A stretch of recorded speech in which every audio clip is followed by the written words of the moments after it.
Hi everyone, my name is Surya Wijaya, student ID 1318218. Today I would like to present you the practicum regarding the analysis of shock absorber using accelerometer. This is a partial fulfillment of course MS3200, Praktikum Fenomena Dasar Mesin.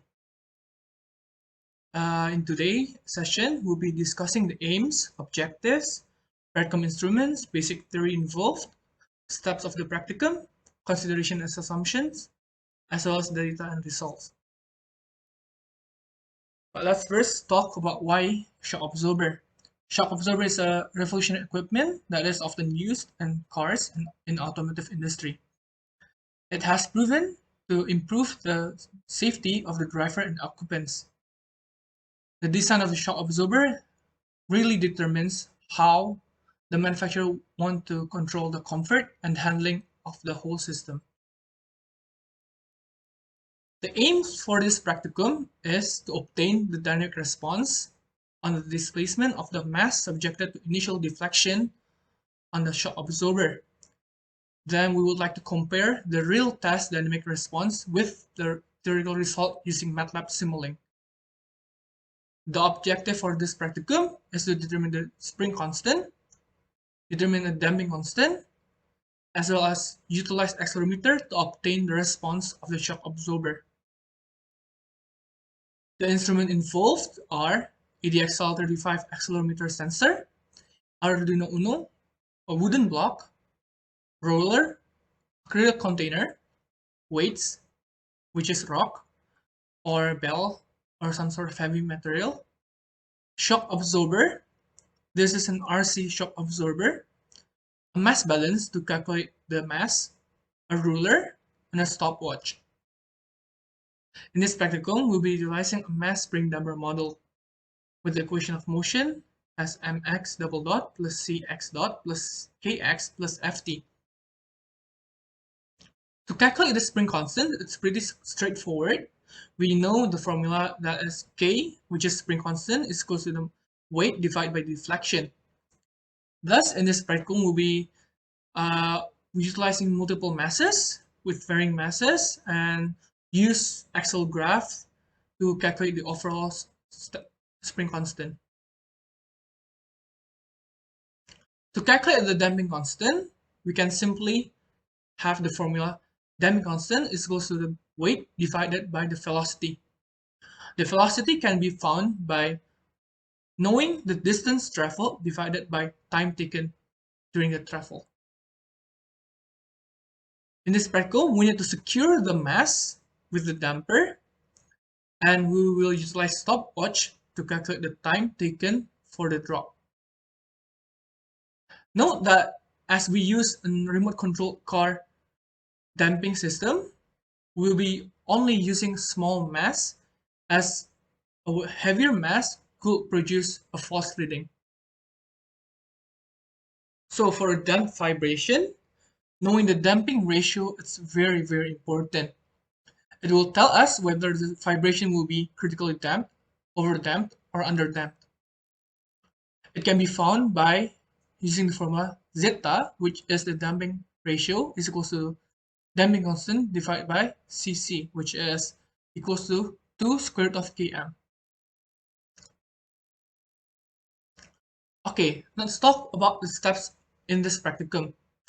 First, we'll need to prepare the apparatus.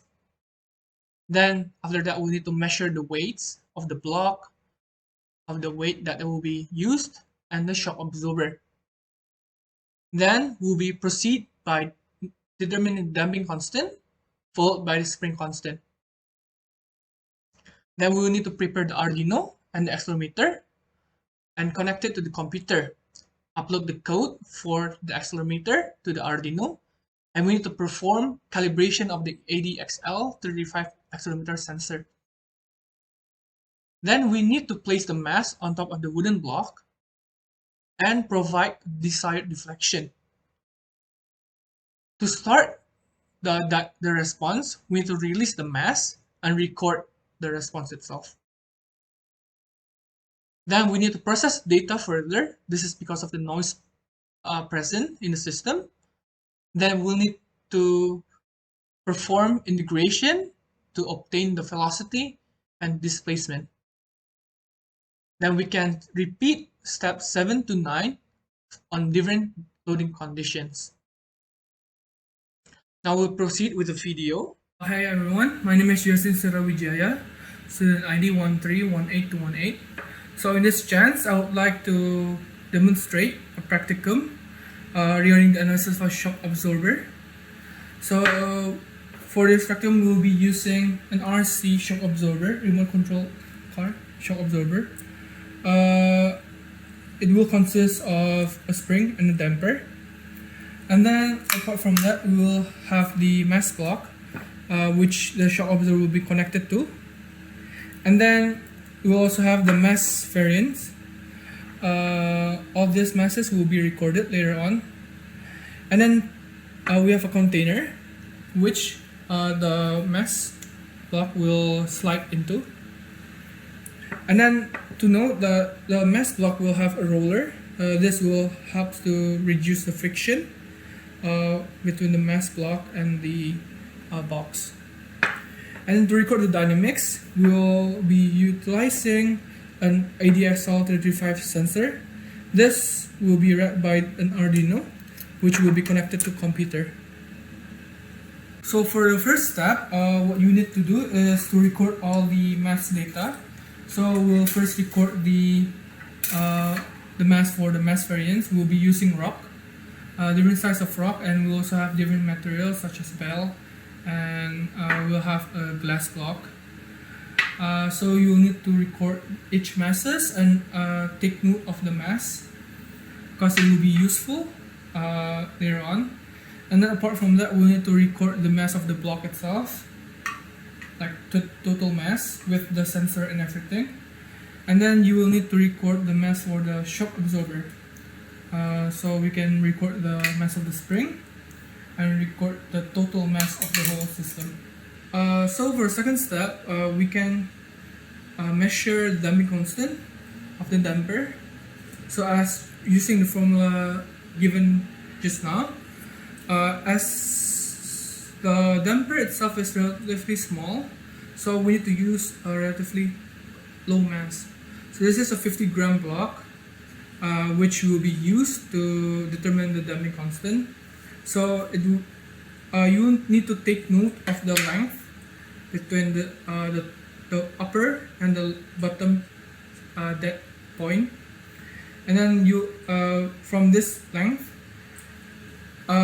you will connect the block to the top as such, and then you can record using a timer or stopwatch to record the time taken for it to fall.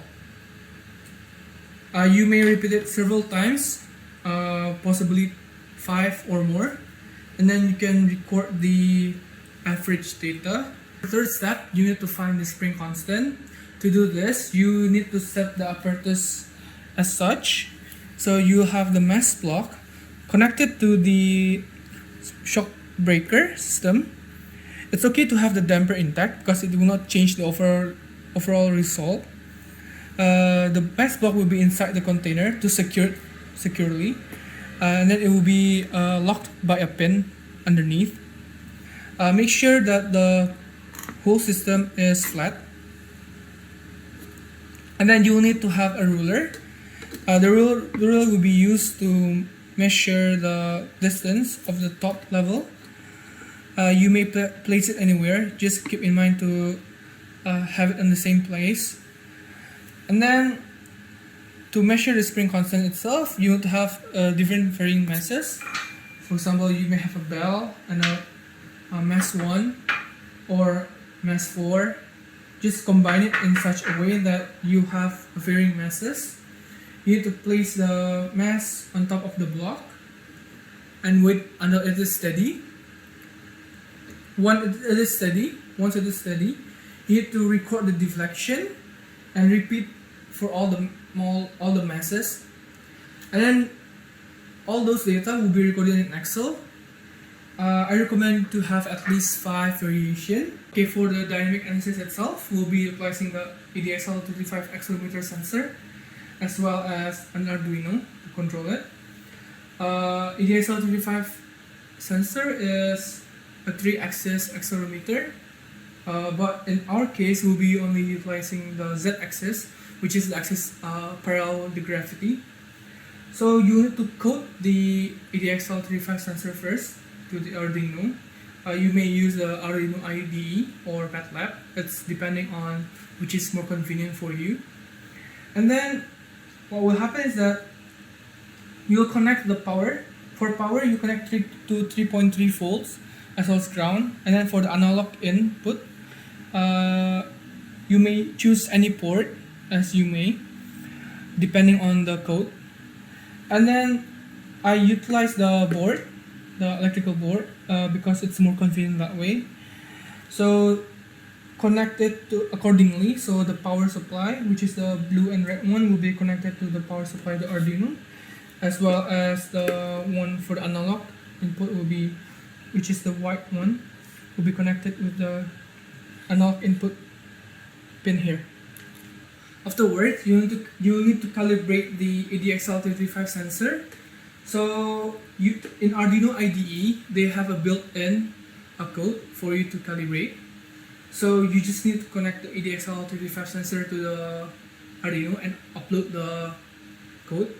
And then you need to use the serial monitor to take note of the reading for the positive axis and the reading when it's in the negative axis. And you can alter the code in such a way to fit your desire. So for example, in this case, we'll be utilizing the meter per second square. So we need to alter the code in such a way that if it stays still, it will give me 0, 0 as a reading. But when it accelerates downward, it will give me negative meters per second square. When it goes upward, accelerate upward, it will give me positive meter per second square. After you calibrate the reading, you need to use the data extractor. In this case, I'll be utilizing the data streamer in Excel plugin. So in the Excel itself, you need to connect it to the data streamer plugin, and then you need to choose to connect a device. In this case, it's Arduino Uno COM7. As you see, the data reads in real time. This is the real-time plot for the acceleration towards time. As you see, there's also noise. This will need to be processed further because this noise can actually interfere with the result. But you may test whether it's working or not. Okay, as you see, as I push the block downward and upward, the graph moves accordingly, so it works. Okay, as we aim to compare the damping constant, the spring constant on the MATLAB simulation as well as the real life dynamic condition, you need to have a mass. I recommend the mass to be pretty heavy. In that way, the accelerometer reading will be valid. So initially, you need to measure the distance or the reading of the block when it is on the top uppermost position, and then you need to measure the reading if we input the mass on the block. Make sure the mass will be relatively in the center. In that way, it doesn't alter the gravity too much, the center of gravity too much. So we measure the displacement indeed. And then to begin, we need to pull the mass on the uppermost top, on the topmost position, and then wait until the accelerometer reading is relatively stable, and then we need to drop it, release it. Okay, as you see just now, there's the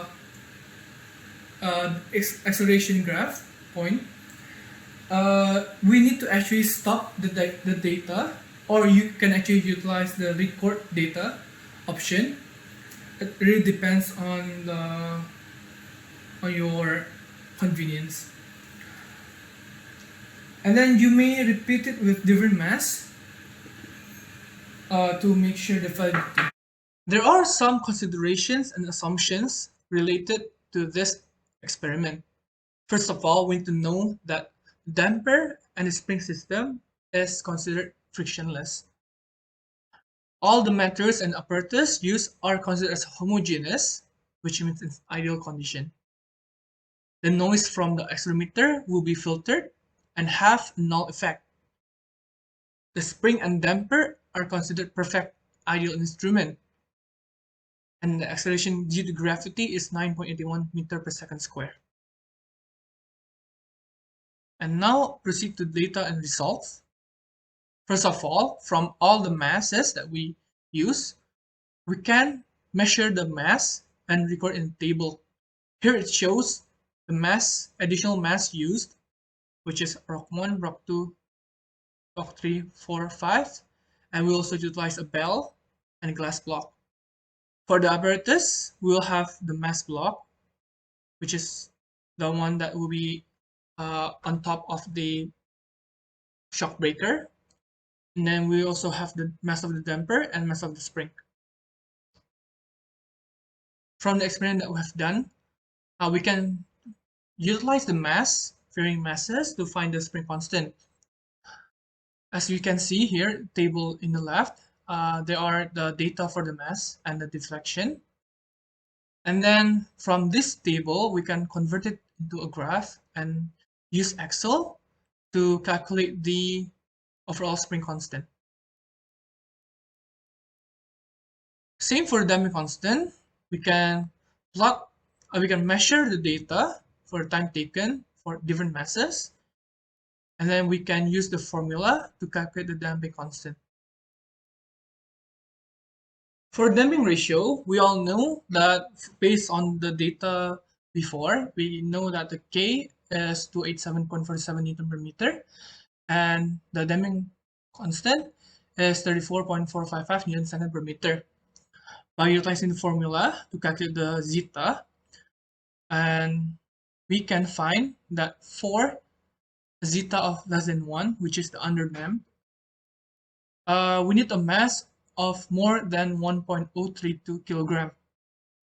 But because of the limitation in this practicum, as the distance traveled by the shock breaker is not that significant, and there are actually noise present in the accelerometer, to observe a condition where the zeta is less than 1 is nearly impossible. Let's talk about data processing. As I said before, there are noise present in the system, especially in the accelerometer input. Thus, the data for acceleration must be filtered to obtain an acceptable data.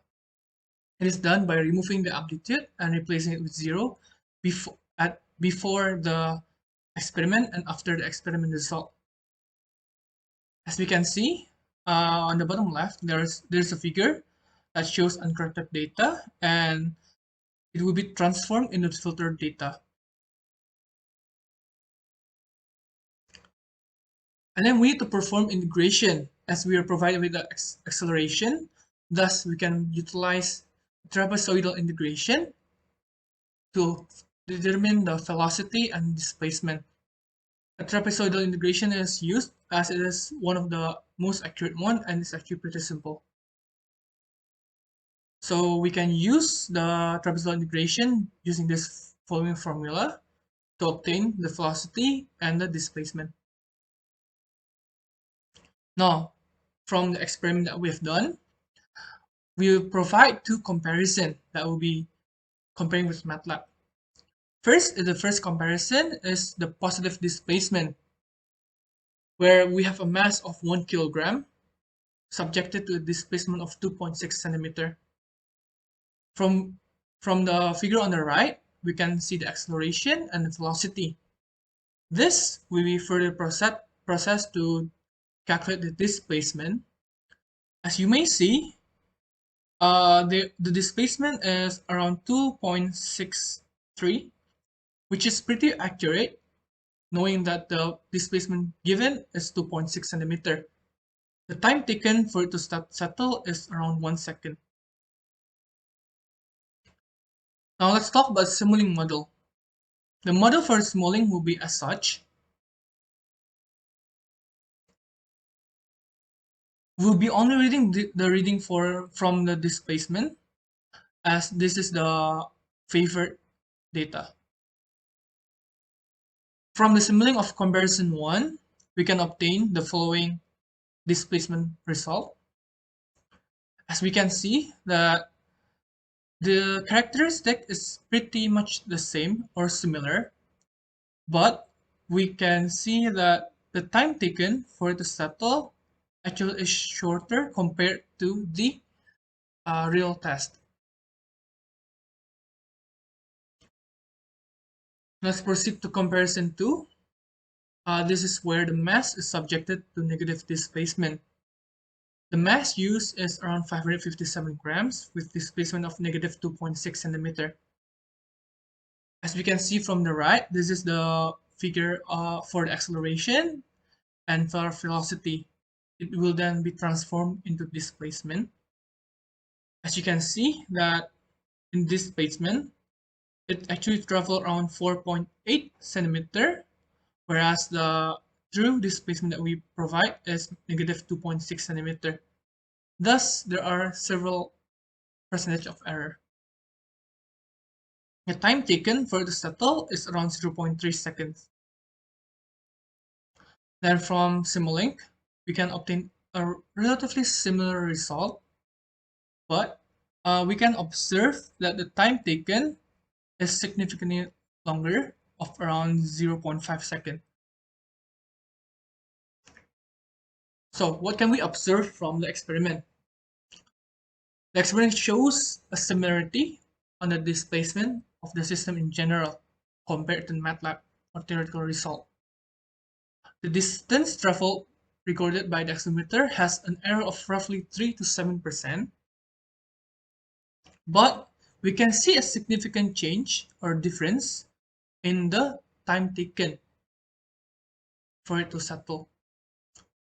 This might be explained by because of the accelerometer contain noise that pose a significant effect, especially on low acceleration. And we should know that the damper and the spring are not actually homogeneous. There are several instances where each value varies, thus it might result to different characteristics. Thank you very much and have a great day.